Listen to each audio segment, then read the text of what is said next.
Hey, so I was at a big event this past weekend. Um, I'm a martial artist. I teach martial artists, and this past weekend was the big event of the year where the largest portion of black belt candidates actually reach their goal. There's no guarantee with me. You do have to earn it, and um, it's a nerve-wracking experience, but very rewarding.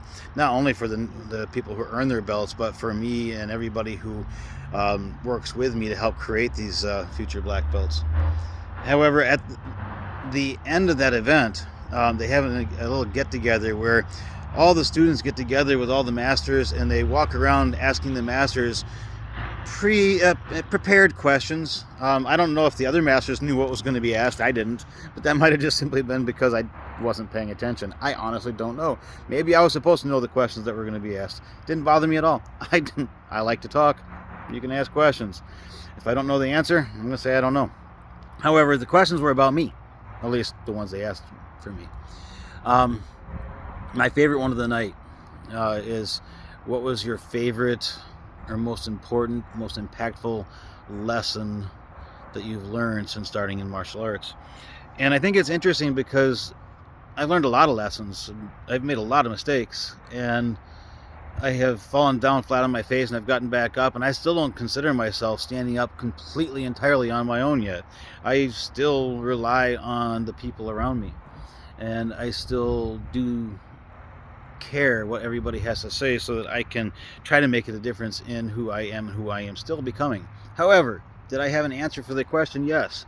The answer to that question came to me when I gave up my white collar career and decided to do martial arts for a living. And best decision of my life, but hardest decision of my life.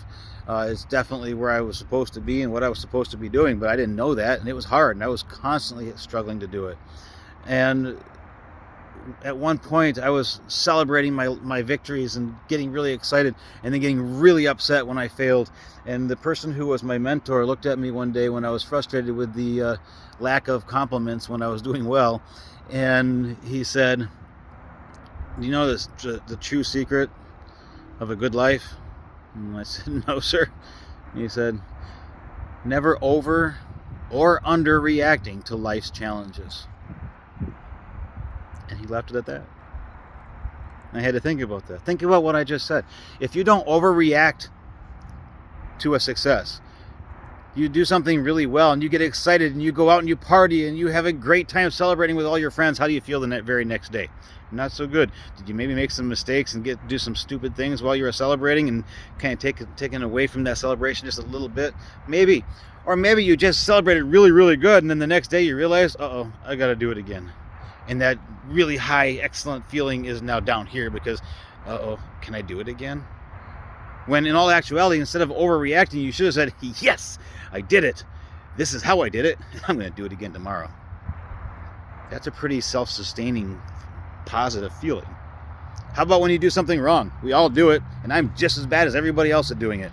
When I fail, no matter what it is, whether it's my fault directly or not, I don't blame somebody else. I blame me. How about when a student quits? Student quits because they're too busy, don't have enough money, their dog ate their homework, whatever the reason is. I take that personally as a failure of me, because if I gave them the right sense of value, they wouldn't leave me no matter what, right? I don't know. That's probably not true, but that's how I take it. It is my responsibility. The buck stops here. All right, so when I fail, if I beat myself up because I was horrible at providing the quality or the value that I needed to provide, if I just continuously feel bad about that, how am I going to then step up and fix it and provide the quality to the next person? So instead of overreacting and beating myself for a failure, I allow myself a set amount of time, 5 minutes-ish, to feel upset, to feel bad, to feel angry, to point fingers, whatever I need to do to make myself get through it. And then it's got to be over, and I have to let it go. And I have to go on to, okay, I failed at providing that particular service. I failed at doing what I said I was going to do. And this is how I failed, and this is how I'm going to make sure I don't do that again. And I'm going to try tomorrow to see if I can improve that. That's a much better approach. Much better approach. And instead of having the highs of excitement and the lows of depression, you're going to have little hiccups. And those little hiccups are a whole lot easier to weather through the storms of life, and it helps you maintain a level of confidence, self-worth, value, and most importantly, the energy to just keep doing it.